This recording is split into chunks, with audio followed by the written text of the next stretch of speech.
Happy meteorological fall. September 1st marks the start of our first fall month. The warmest 3 months of the year, June, July, and August, are now behind us. And here's how summer compared to average. In June, it was drier than average, about an inch below average for rainfall at the Columbia Airport. July picked up more rain than average at the Columbia Airport, about 3/4 of an inch above average there. But the thunderstorms were really slow moving, and parts of the Midlands saw a lot more rain than the Columbia Metro Airport did in July. August, the Columbia Metro Airport picked up on those significant rainfall totals, almost 5 inches above average, which actually made this past August the wettest in almost 30 years. You have to go back to 1992. So it was a wet summer, which means it was a humid summer. The highest heat index, 110 degrees. That was the hottest feeling afternoon, which is the hottest it's felt since 2015. But the high temperature on a thermometer is only 97 degrees. Typically, we hit 100 degrees every summer,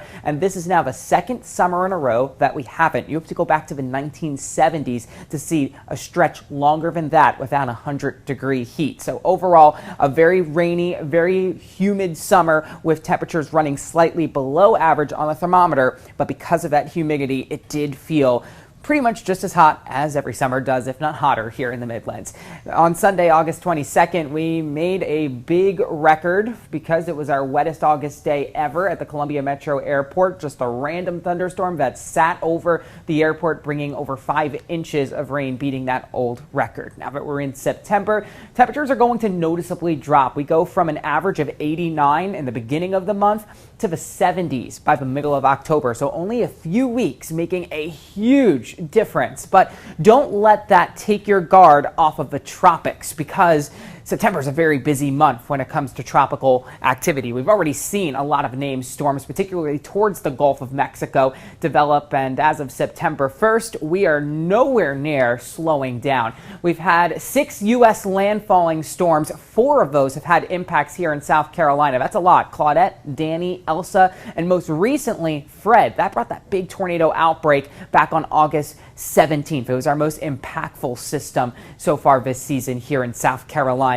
Ida and Henri were the only ones that haven't had impacts in South Carolina so far this season and made landfall elsewhere in the United States. So as you can see, that uptick in activity just continues to climb over the next few weeks, and it stays pretty active historically through the middle of October. So although we are initiating fall, initiating more cold fronts into the Midlands, we're still not quite done yet with mugginess, and September can still be a hot month as well, because it is South Carolina after all.